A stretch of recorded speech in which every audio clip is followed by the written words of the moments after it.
On this episode of The Badge and Beyond, we may be discussing domestic violence, mental health issues, suicide, and self-harm.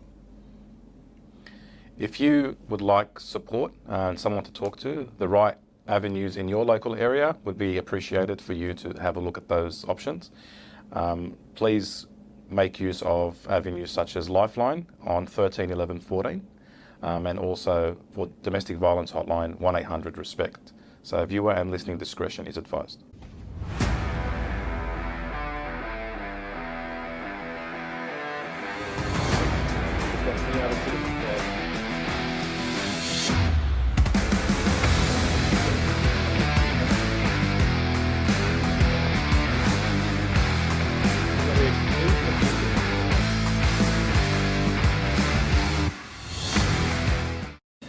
Welcome to another episode of The Badge and Beyond. I'm Anthony Macklin, this is Danny Mikati, and today we want to talk about a couple of the instances we've been involved in, and I think it's relatively topical to our last podcast. Now, Danny, we've all been to a bunch of different events and incidences. Give us one off the top of your head. I think for me there's a particular shift. I call it the infamous 9 o'clock shift. So as you know, in one of the in general duties, one of the swing cars they call is the balance between the day cars and the night cars. And one of the worst ones to do is the 9 a.m. car. 9 a.m. car is the worst. Yep, 9 a.m. to 9 p.m. So your peak hour the whole way through, and you end up having 3 meals, right? So you're covering breakfast, lunch, and dinner. So it's an expensive day too, if you're like me and don't pack your lunch to work. So no one really puts their hand up for it, and also you don't get paid any extra for it because it starts at 9 o'clock. That's right. No so penalties. It's no extra pay, a lot more work, right? And a lot more expensive because it costs you food. Anyway. One particular 9 o'clock car I had with someone who was very, very junior. To be honest, we probably should have had 3 of us in the car that day because he was still relatively new in his probationary constable. I should have had at least one more experienced officer with me. But we were, as usual, short-staffed. And he was... No. Yeah.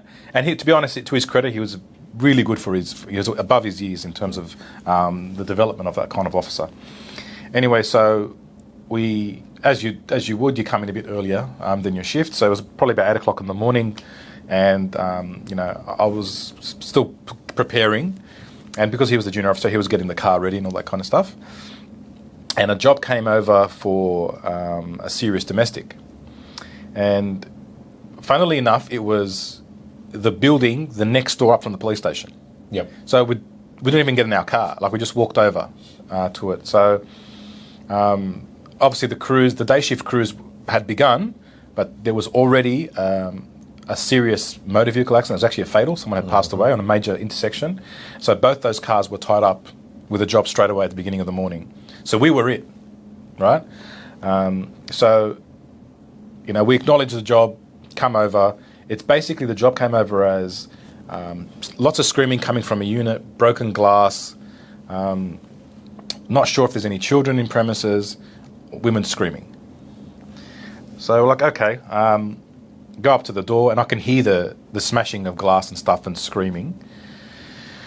So, it was a first floor unit. I remember banging on the door, saying police. No one answers. Bang again, police, and I hear they just go quiet. And you get that feeling in your stomach. It just didn't feel right. Yeah. And I sort of remember telling my officer just to stand a bit further back. And it's a tight hallway for a unit, the units. Yeah. There's not too many places you can go. And I'm sort of behind the door, knocking on the door this way, So I've got that cover. And a woman opens the door just a bit ajar. I've got the chain sort of thing. There's just enough for that. And the look of terror on her face, and I'm like, something is seriously wrong. She's like, please go, please go. And I'm like, I can't go. And she goes, please, she's crazy.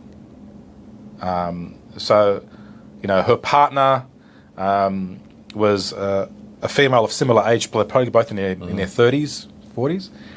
And I could peer into the room, and I could see I've broken vase and different sort of stuff strewn across the table, but I couldn't see the offender.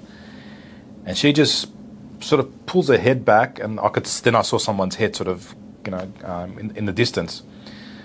So I'm like, unlock the chain. And she unlocks it reluctantly, and I put my foot on the door so she can't close it. And with my leg, I'm forcing the door open so I can see better. And I just see this lady, she goes, "Oh, cops." And she had this knife on it in her hand, like it's probably about this big. And there was that moment of, what do you do here? And she just threw it straight at me. As she's thrown it, I've taken my foot off the door, and the door slammed, and I heard it just go bang. I've heard the knife go straight into the door. And I'm like, okay. And I look at my offsider, and he's just like, what the hell is this? This is the first job of the morning. It's probably his like third job ever, right? And he's freaking out. I saw it on his face, and I said to him, "Do you remember the tactical option, contain and negotiate?" And he's just like, "Okay, this is one of those times." So I'm like, broadcast to the radio what's happening. I'm going to talk to them through the door. So I just start talking to this lady, "Come on, blah, blah, blah." And I'm trying to reassure her, because I needed to make sure the victim was okay. And she's like, "Look, she won't hurt me, but she'll hurt you." I don't know if it's because I was a man. I think more importantly, it was everything, to be honest. There's a lot of hatred at the time for her.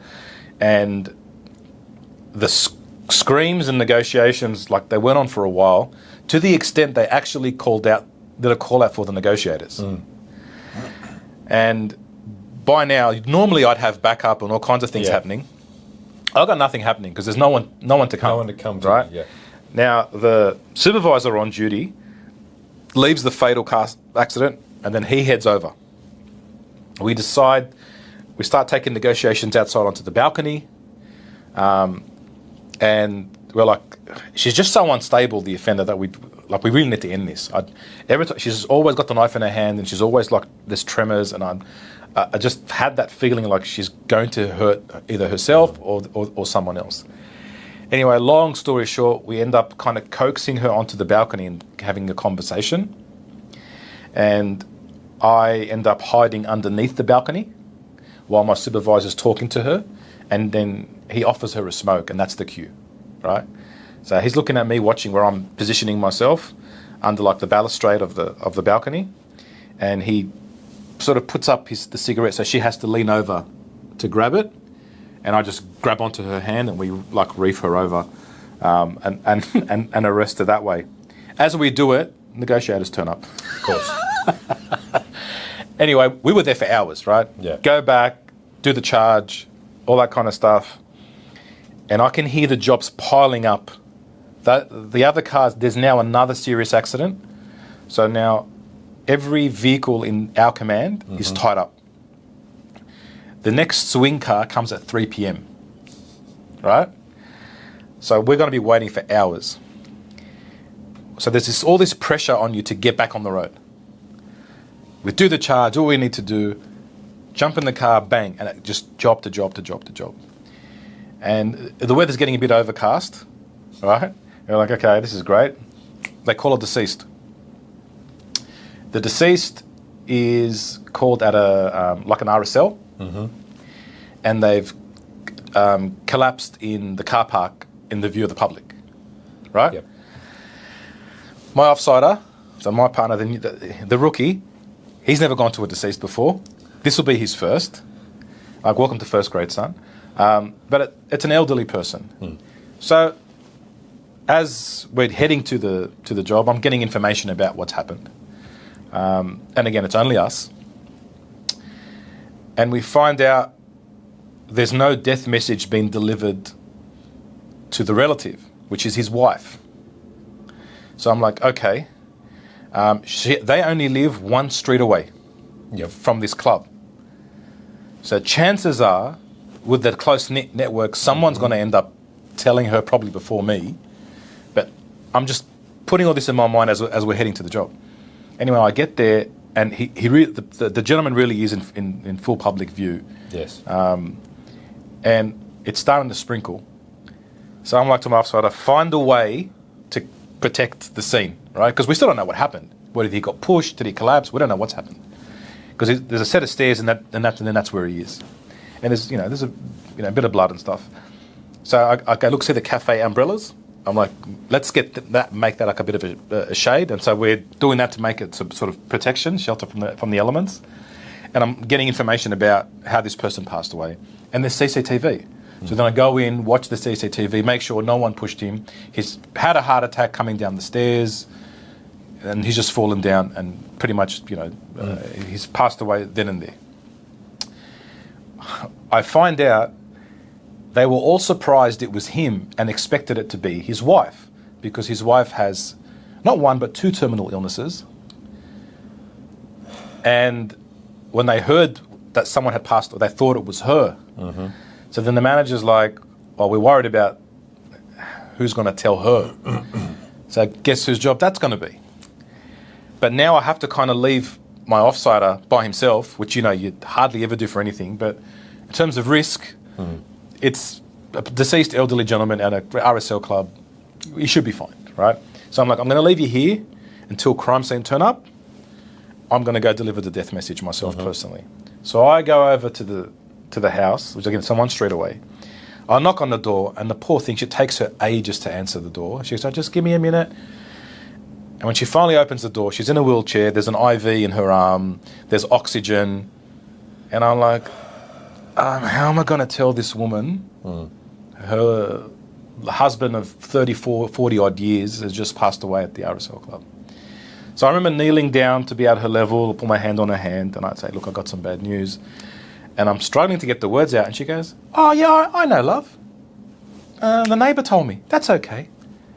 And I was like... So then I'm like, okay, do you need me to call him? She goes, yeah, I've got... So, of course, every relative of hers is, like, all over the world, right? So then it's like, help... I get someone who's, I think it was her niece. Maybe they were, like, in Newcastle or something... Get them on the phone, they're driving over, and I go, can you make the calls to the rest of the family? Because I can't leave my partner alone and all that kind of stuff. So organise all that, and I'm like, thank God, because I thought she was going to drop dead in front of me, just from the news. And she was consoling me. So get back, grab him, off we go, bang, there's another job.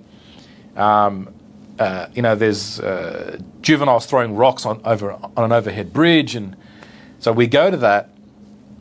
Anyway, one of the kids takes off. Again, my offsider, he's a fit guy, and he just sprints, and this is peak hour traffic now, right? He's running through peak hour traffic, and all I can see is cars just missing him. And no one wants to get the rookie killed on like their first couple of weeks in the job. Not a great move for me. Yeah. And then I say what becomes iconic in terms of bullying in the workplace for me later on. I say, terminate foot pursuit. Now, the cops will get that. So usually when you say terminate a pursuit, it's for your driving, right? But I don't know any other way to say it. So I just say terminate foot pursuit because he's going to kill himself trying to catch this kid, right? And for what? For some, malicious damage and whatever. Anyway, I just remember seeing him almost get hit by the car and thinking, oh, this is terrible. And I'm like, he was in my care and look what's happened to him. Anyway, we catch all 3 of these kids. Again, it drags on. The hours are going through this shift. It's been intense. Then we get a call for a man in the middle of a very major intersection. Looks like he's trying to kill himself in front of a truck, jumping in front of trucks. And I'm just trying to get back to the station so we can end this shift for the love of God. So we come across him, and it's a gentleman who's very large, like a really, really big guy. By the way, we're driving a cage truck, right? Yep. The old school paddy wagons. So we call off the job, we're like, we've found him. And I quickly realised he's got like the tiniest looking backpack on him. So it's like I've got a kid's backpack, but he's a really large adult. So obviously I'm like, okay, this person's got special needs. So I come out to him and he's already scared just looking at me, seeing the police. So I'm like, hey mate, I picked up on that he's not, he's going to need a bit of extra attention. And I just extend my hand so I hold his hand like I'd hold the child's hand. And he towers above me, this guy. I can't fit him in the car in terms of so I have to put him in the paddy wagon. He's just so large and I feel like rubbish.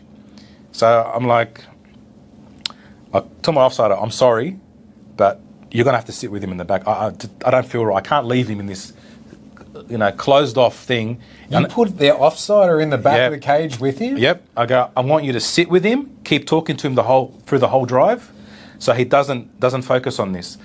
And we look through his bag, and his bag basically explains, if I'm lost, go to this. So you can tell this person. So what had happened is there was this wildlife farm. They went on an excursion, and the poor guy got lost and just kept walking.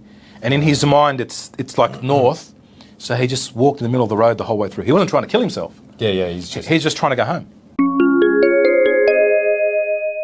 This episode of the Badge and Beyond podcast is brought to you through the sponsorship of IC Technology. You can find them on ictechnology.com.au for all things IT and cyber. And Precision Integrity Services, who you can find at privateinvestigatorsydney.com.au. Yeah. And he's so far away from where he was and looked like he was exhausted. He'd been walking for hours, this poor guy. And so I had to drive him several suburbs out of our command to get him back home. Anyway, so my offsider wasn't a fan, but rank rules, right? Yeah. So I'm driving him and I'm trying to be as smooth as possible on the drive. And I'm getting radio to make calls to the carer. So we get to the house finally, and I go out and knock on the door, and she's been told by phone that I'm coming and I'm bringing the, I was going to say the child, because not a child. I'm bringing the patient back, let's say. And the smallest framed old lady opens the door, right? Like, honestly, I look straight, that's just probably up to here to me. Just the contrast. And he walks out of the paddy wagon, and he goes to her, and he's just so apologetic, and he goes, I just wanted to go home, I got lost, whatever. And it broke me, man. I got so emotional, just the whole shift, and I had to walk away, and I was just like, why am I so emotional over this, right? And I was just like, to the point, at one stage, almost inconsolable. Like, I walked away and was at the back of the car, and I was just like, I have to get this out before anyone sees me. And it just took its toll. The whole day took its toll. And no one has any idea.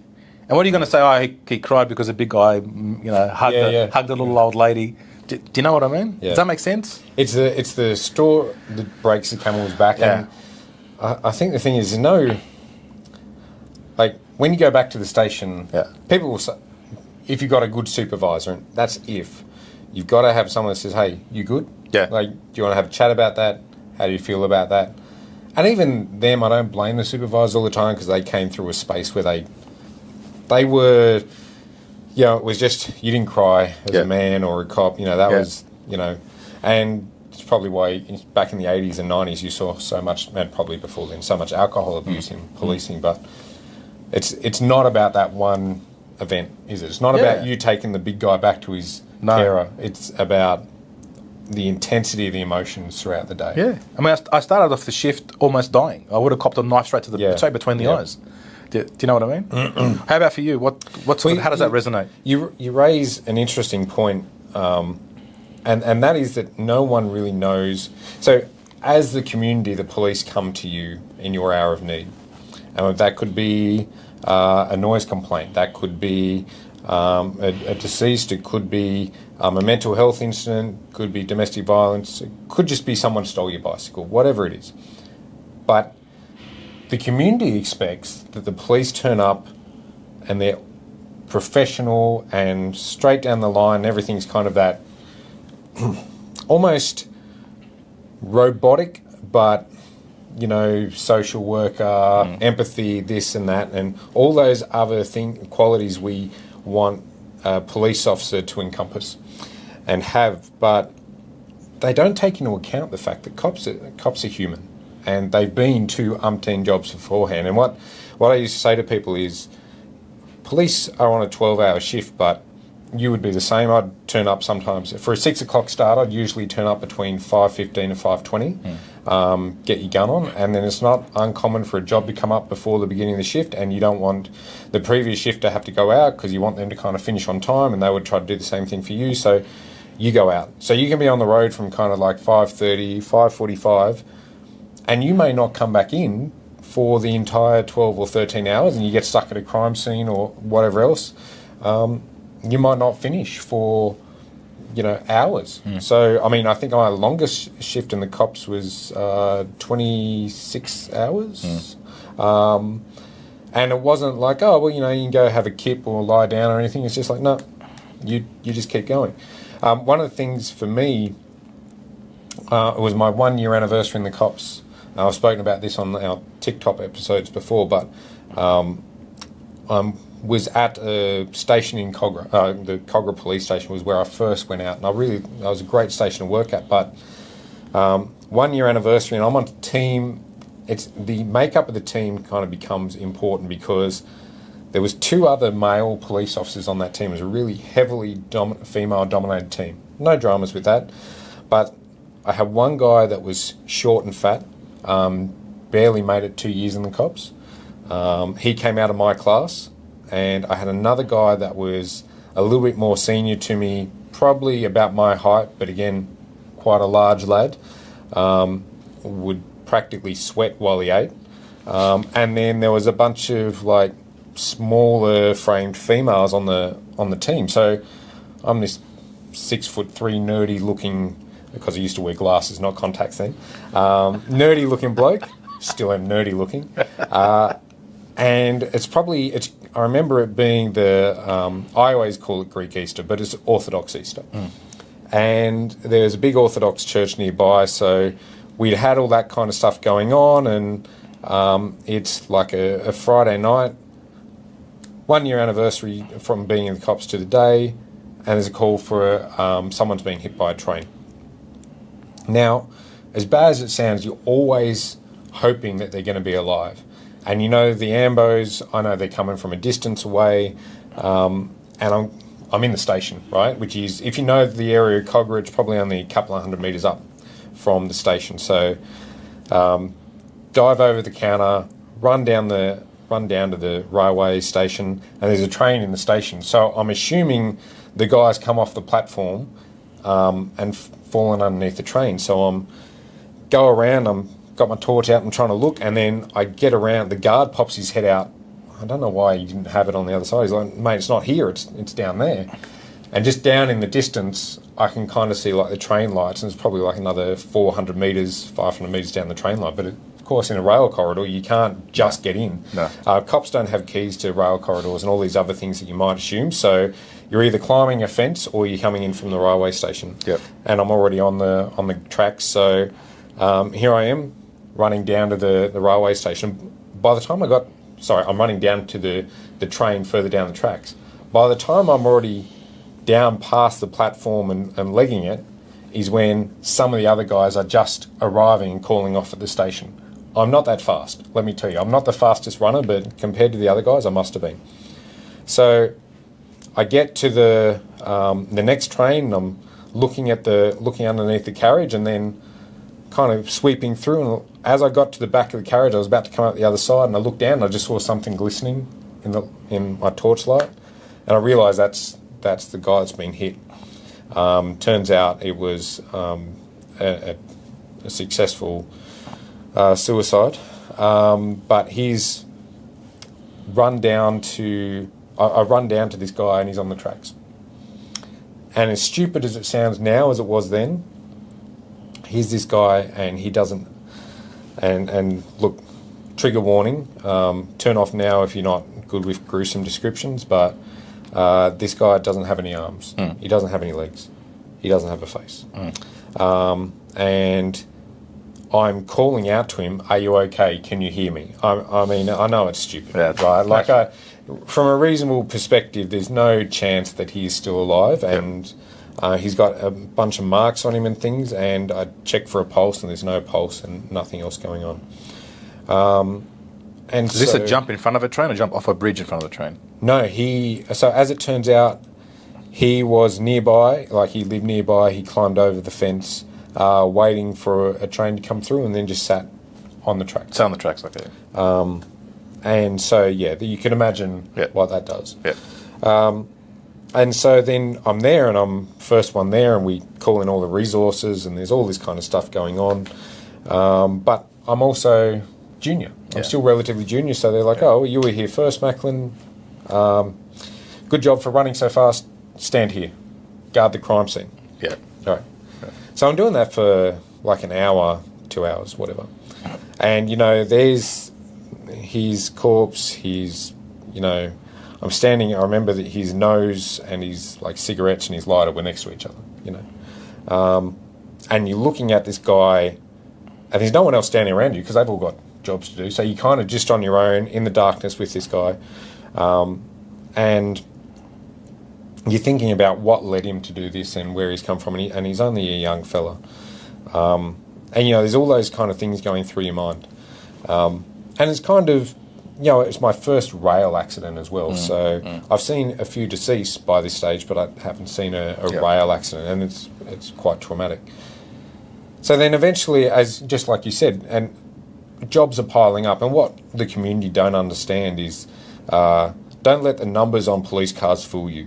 The actual number of cops out and about in your area, in your patrol, is pretty limited.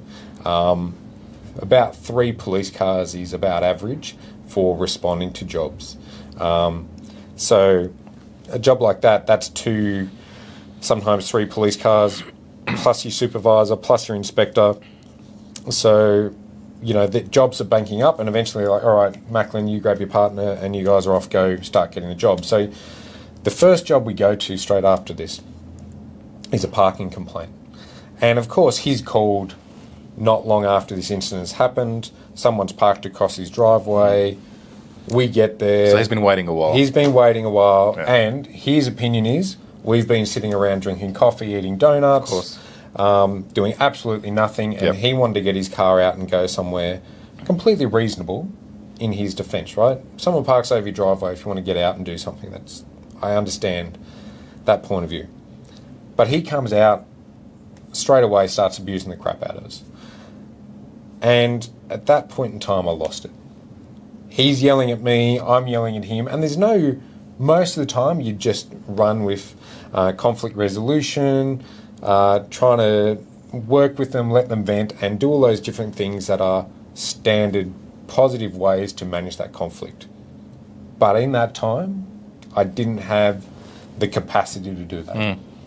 Now, to that guy, I understand that my response would have felt irrational and angry and unprofessional. Also, to me at that time, there's so many other things going on in the world, and a parking complaint is so minor in comparison to all the other things police see in a day-to-day. Like think about police going to deceased, to watching, having to take kids off their parents, and people being molested, and and they're reading and seeing all these things constantly and being assaulted, and you go from all these different things back to like the smallest of jobs that you'll ever do in the cops, and it feels like they're very trying to think of the right word, but it's like a first world problem, a parking complaint, and he felt really pretentious and precious, even though he was probably being just upset by the situation. But I've overreacted. And that's the thing for me, in that you never know where the cops have been or what they've just done. And then the whole rest of the shift, there's still, everybody else wants you to turn up and be that professional police officer and stoic and calming and controlling the situation, but they don't take into account what you've seen. Now, there's an additional side to the story, and that is that impacted me for a while, that scene. And then the very next day, I'm in the muster room. So the muster room's kind of like the big area where all the uniformed police sit, and there's just like rows of desks and computers, and, at about shift changeover, as I'm starting my next afternoon shift, the day shift supervisor comes in, just sticks his head in the door. So there's now 2 teams of cops there. There's day shift and night shift.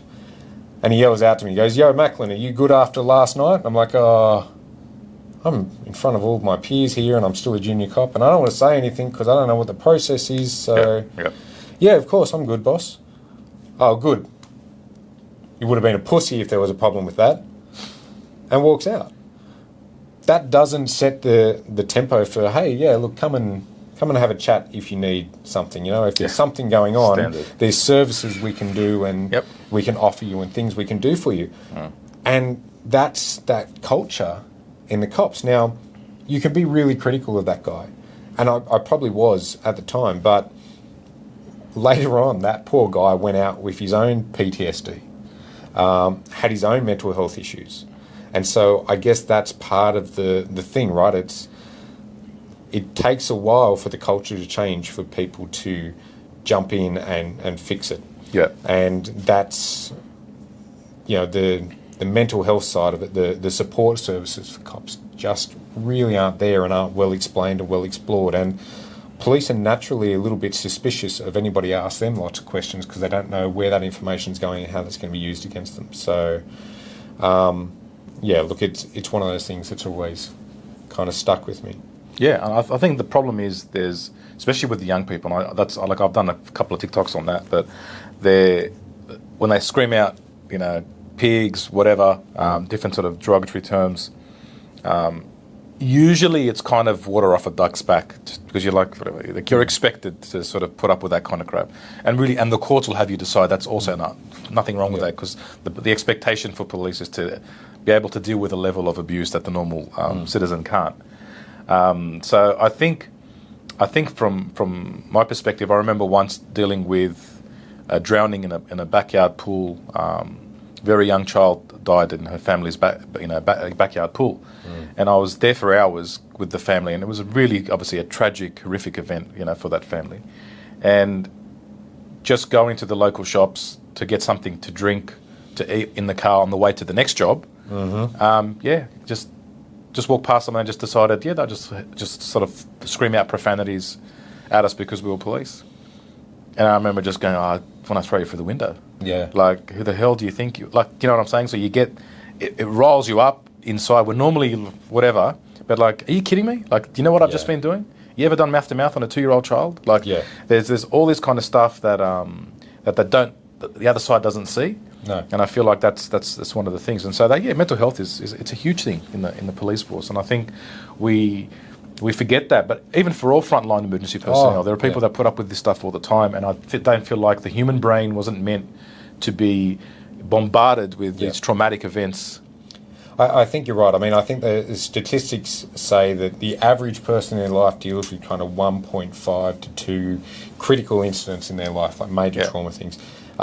Whereas frontline workers and police particularly is around that 700 to 900 critical incidents in their career. Yeah. And look, like you said, I think about how many deceased doctors and nurses work with, AMBOs, fireys, VRA, all of those other volunteer services as well. It's not just restricted to cops, and it's a big issue. So there's a lot to be said about that and the support services that need to be there. Yep. So it's important everybody looks after their mental health, At the end of the day, you've got to look after number one, so that the loved ones have you, and the best they can have you. That's our episode for today. Thank you for listening to The Badge and Beyond. Like, share and subscribe on our platforms. And if there's any questions, don't forget to DM us on Instagram or make comments on YouTube. And if you want to find us, where do they find us, Anthony? privateinvestigatorsydney.com.au. Have a good one. 2, 3, go. Yes! I'm glad it wasn't me for a change. I've got to get the bombastic side eye. Just couldn't let me have it, could you? So hard working with you sometimes.